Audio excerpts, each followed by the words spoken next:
एक लड़का अपने घर के बाहर खड़ा है, हाथ में एक छोटा सा बैग और आंख में एक ही सपना, यहाँ से निकलना है, क्योंकि उसे पता है यहाँ रहकर वो कभी भी आगे नहीं बढ़ पाएगा। और सच ये है कि वो अकेला नहीं है, हर साल लाखों लोग बिहार छोड़ देते हैं। आज हम बात करेंगे उन 5 असली वजह की जो बिहार को बार बार वहाँ पुश करती है जहाँ से वो निकलना चाहता है। इसमें से एक वजह ऐसी है जो आपने पहले कभी किसी चैनल पर नहीं सुनी होगी, और हम जानेंगे बिहार के गरीब रहने की असली वजह। शुरू करते हैं एक ऐसी चीज से जो स्कूल के टेक्स्ट बुक में नहीं पढ़ाई जाती। बिहार हमेशा से गरीब नहीं था। 1947 में जब भारत आजाद हुआ तो बिहार एग्रीकल्चर में सबसे रिच स्टेट्स में से एक था। गंगा का मैदान दुनिया की सबसे उपजाऊ जमीन में से एक था। कोल की भारी भंडार, जंगल, खनिज सब कुछ यहाँ पर था। तो फिर आखिर ऐसा क्या हुआ बिहार के साथ? 2000 में एक डिसीजन लिया गया था, झारखंड को बिहार से अलग कर दिया गया, और उस एक डिसीजन ने बिहार की कमर तोड़ दी।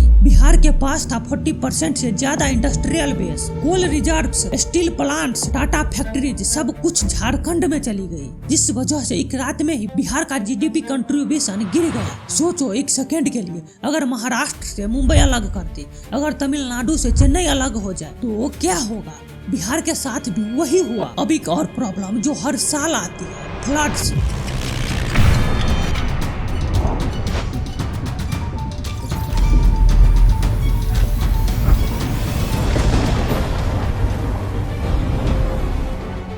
बिहार का एक हिस्सा नॉर्थ बिहार दुनिया के सबसे बाढ़ग्रस्त एरिया में से एक है। कोसी रिवर, जिसे बिहार का शोक कहा जाता है, हर साल लगभग लाखों लोग घर छोड़ते हैं। बिहार में अप्रॉक्स 76% लैंड बाढ़ग्रस्त है, फसल बर्बाद होती है, जिंदगी रिसेट हो जाती है। मैं एक फैक्ट शेयर करता हूँ जो मुझे बहुत ज्यादा डिस्टर्ब करता है। नॉर्थ बिहार के कुछ इलाके में लोग एक ही जिंदगी में 3 से 4 बार अपना घर बनाता है। अब बताइए, कोई यहाँ फैक्ट्री लगाएगा? कोई लॉन्ग टर्म इन्वेस्टमेंट करेगा?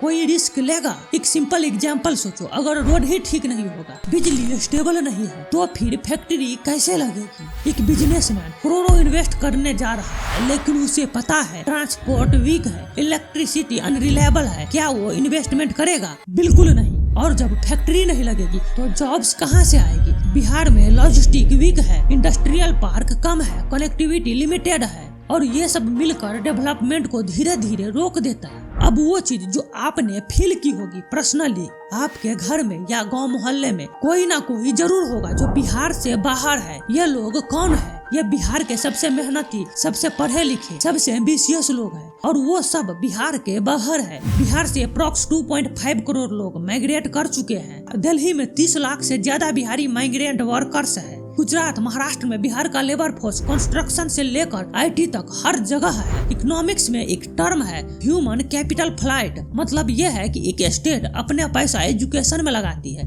बच्चे पढ़ते हैं, और फिर वो बच्चे दूसरी स्टेट जाकर टैक्स देते हैं, दूसरे स्टेट का जीडीपी बढ़ाते हैं।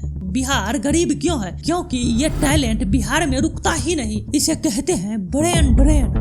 जो लोग सिस्टम बदल सकते थे वो दिल्ली, मुंबई, बेंगलोर शिफ्ट हो जाते हैं बेटर लाइफ के लिए, बेटर अपॉर्चुनिटी के लिए, और धीरे धीरे बिहार अपना बेस्ट टैलेंट खो देता है। ये सिर्फ माइग्रेशन नहीं है, ये साइलेंट लॉस है। सोचिए, अगर बिहार के बाहर जो 2.5 करोड़ लोग हैं, उनका पैसा, उनका टैक्स, उनकी मेहनत अगर बिहार में लगती तो आज का बिहार कैसा होता?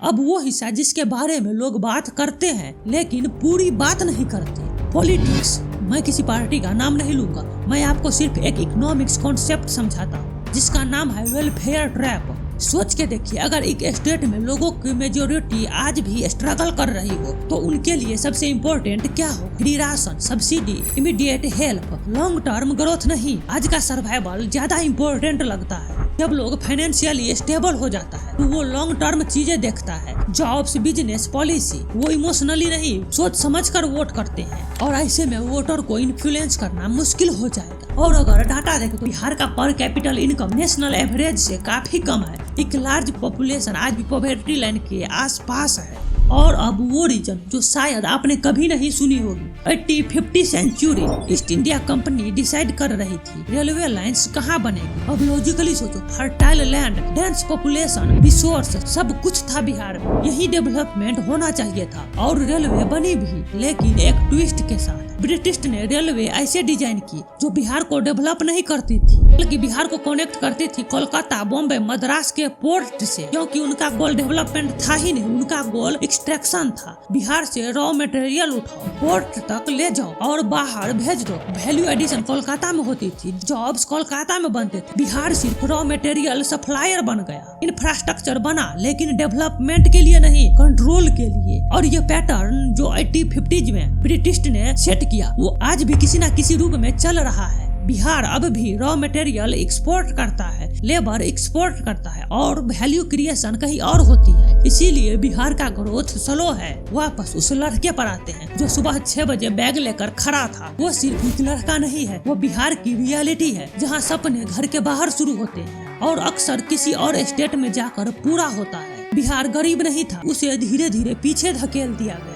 अब सबसे इम्पोर्टेंट बात, जो सिस्टम बना है वो परमानेंट नहीं होता, उसे बदला जा सकता है और हिस्ट्री ने बार बार ये प्रूव किया है। लेकिन बदलाव तब आता है जब सवाल बदलता है। सवाल ये नहीं है कि बिहार गरीब क्यों है, सवाल ये है कि बिहार कब तक ऐसा रहेगा, और शायद जवाब हम सबके पास है। अगर आज की वीडियो ने आपको कुछ नया सोचने पर मजबूर किया तो ये वीडियो किसी एक बिहारी दोस्त को जरूर भेजिए। उन्हें ये जानना चाहिए कि उनकी मिट्टी ने क्या खो दिया और क्या वापस पाया जा सकता है।